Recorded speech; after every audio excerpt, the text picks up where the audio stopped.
Okey, nombor 3. Kurangkan. Dah 6 kurang tu maknanya ialah tolak lah. Daripada hasil tambah, mana tambah lah. Ni dengan ni.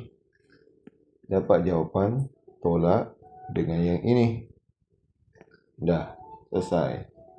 B RM20,395 tambah RM8,024. Jawapan ni dulu.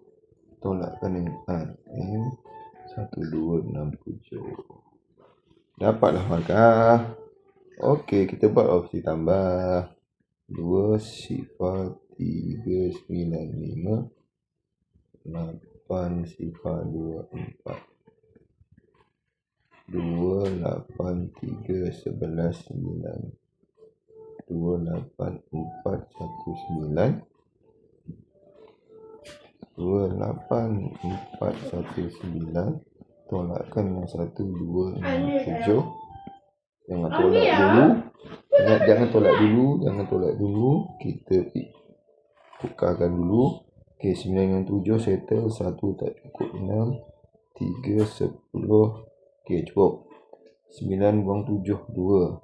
10 buang 6 4 tambah 1 5. 3 buang 2 1. 8 buang 1 7 2. So jawapannya ialah RM27152. Itu saja. Alhamdulillah.